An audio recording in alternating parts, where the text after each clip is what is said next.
What's up, y'all? It's your boy Dabby Daniel, and I'm back on the Black Evolution Podcast. And today, I got a very special topic for y'all. We're gonna talk about the Robert Brooks lynching. That's right, the Robert Brooks lynching, ladies and gentlemen. So without further ado, let's get into it. It's the Black Evolution. We changing lives, we changing the culture, and we evolving. Let's get into it. Let's cut the music. Alright, so first things first, I want to say welcome back to the Black Evolution. This is 2025.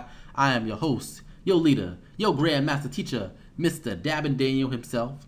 And I want to talk to you all about a very special and dear topic to me.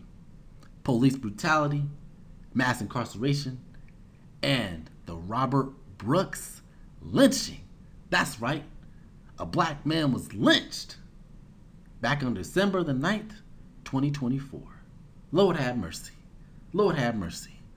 This has happened in a prison in New York, and Mr. Robert Brooks was serving his time, and then he was beaten to death at the hands of correctional officers. Before I get into any details, I'm going to show y'all the video clips of the body cam footage of the Robert Brooks lynching.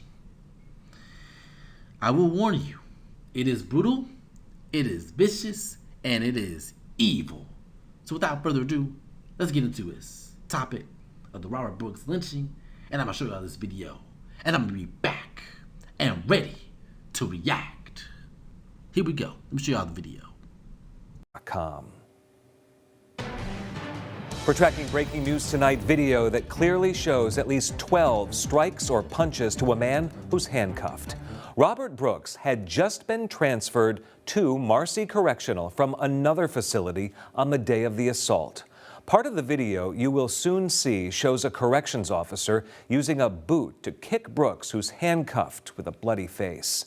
It happened Monday, December 9th. Robert Brooks, who was convicted of assault outside Rochester, died at the hospital in Utica the next day, December 10th. His death only became public Sunday the 15th, when it was announced by the state corrections commissioner that an inmate had died after use of force by staff at Marcy. Robert Brooks was identified as that inmate the next day, December 16th. Days later, on the 23rd, the governor called for the firing of 14 people implicated in his death. All told, the state attorney general released nearly 2 hours of body cam footage from 4 separate cameras. Now, we'll walk you through the violence moment by moment. Robert Brooks' family has seen parts of it and called it horrific and devastating, and it is. What the body cam video shows has been widely condemned for its shocking violence. It begins after 9 o'clock at night, Monday, December 9th, on secure property outside Marcy Correctional. There is no sound because the cameras were in standby mode and not activated by the law enforcement officers wearing them. 43-year-old Robert Brooks, handcuffed behind his back, appears to be lifted off the ground and carried by his arms. Less than a minute later, inside the prison infirmary, which is getting crowded with more prison staff. When we see Robert Brooks' face for the first time, it's bloody. Then the video shows 2 punches, the first of many. I do not take lightly the release of this video, especially in the middle of the holiday season. But as Attorney General, I release these videos because I have a responsibility and duty to provide the Brooks family, their loved ones, and all New Yorkers with transparency and accountability. After 2 apparent punches, Robert Brooks' head is visibly wobbly. He's being held up by 2 correction officers. There is more struggle on the infirmary table, and an officer appears to deliver another strong punch. Less than a minute later, 3 more successive blows to the back of the inmate's body. Less than 15 seconds later, a correction officer is seen rubbing Brooks' chest and sternum area. And while the intent is not clear, a sternum rub is a painful stimulus used to assess the responsiveness of someone who may be unconscious. Eventually, Brooks is put into leg restraints. When Brooks is pulled up to a seated position, the video clearly shows he's unsteady, barely able to stay upright without assistance. Even though the video is silent, the next blow is excruciating to watch. Brooks is not struggling. We don't know what's being said, but we see a windup. Right-hand punch to the midsection. To get him to his feet, prison staff yank him by the collar. Then he's shoved against a wall. In a hallway outside, other staff members are seen listening to what's happening, one of them clearly smiling or laughing about something. In the room, Robert Brooks is lifted straight up off the ground by two officers. Then Brooks is back on the infirmary bed. He is stripped of his pants, now in underwear. He is no longer handcuffed.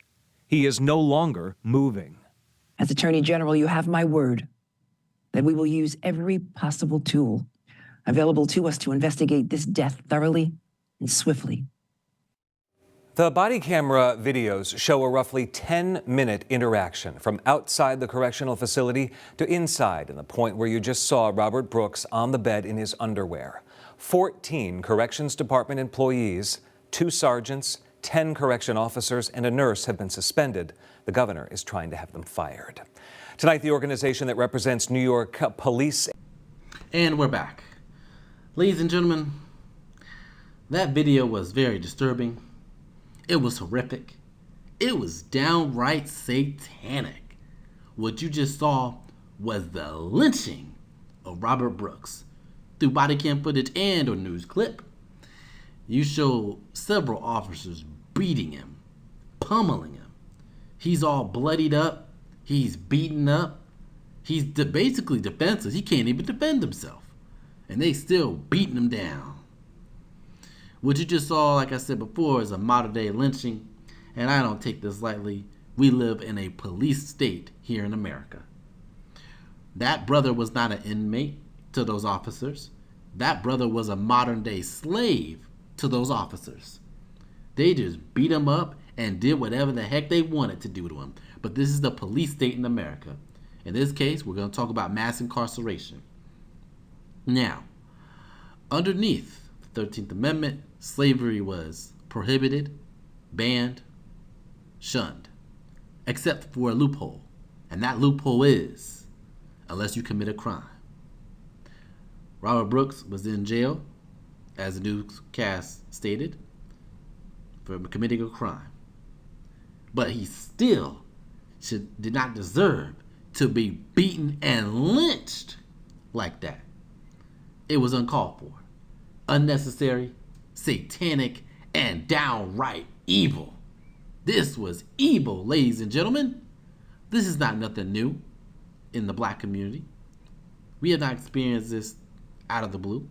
This has been a historic and vicious cycle of violence, tyranny, and oppression. The police kill us. They incarcerate us, throw us in jail, lock away the key, give us long sentences. It's just satanic what they doing to us.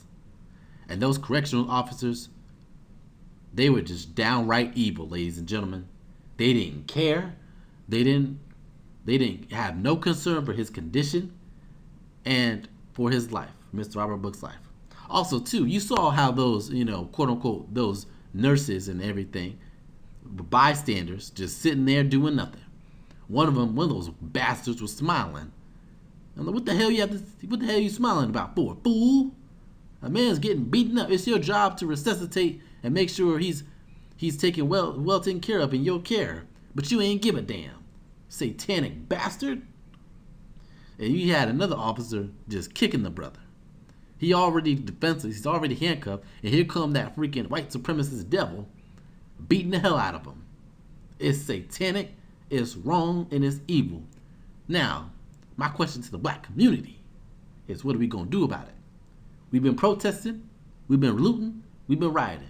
What is the next step we're going to take in order to take down police brutality and deal with mass incarceration? While this also happened in December of last year, December 9th, there have been numerous protests about Mr. Robert Brooks' death, and the family is now suing the facility because of Robert Brooks' beating and lynching. They're trying to hold these officers accountable and doing everything in their power to get justice for Robert Brooks. We need to support the Robert Brooks family, make sure that they're going to get justice for their fallen family member. This is a casualty of war. This is a casualty of oppression. This is a casualty of police brutality and mass incarceration. They go hand in hand, ladies and gentlemen. The police are tools of white supremacy meant to control and dominate black people. And then they throw us into jail as modern day slaves. And when you get out of jail, you don't even have no rights. Ladies and gentlemen, you're treated like a criminal and treated like a modern day slave in those prisons. This is satanic. This is evil. This is unjust. And we need to stand up against this corruption and stand up against this evil. I'm so sick of this. This is wickedness. This is unrighteousness. This is unholy. And we as black people have to stand up against this corruption and stand up against this tyranny. I'm tired of talking about this, but I talk about this anyway to remind myself this is why our ancestors fought, and this is why we fight today. Brothers and sisters, family and friends, we need to stand up against injustice, stand up against evil, stand up against unrighteousness, or it will be the death of all of us. As the words of great Fred Hampton, anywhere there's people, there's power, and in the words of Malcolm X, we must stand up against injustice, corruption, by any means necessary. That's my thoughts on the Robert Brooks lynching, and y'all need to tune in to Black Evolution for more content like this. We changing lives. We changing the culture. We are evolving, ladies and gentlemen. Stand up against the corruption. Tune in. Tune in.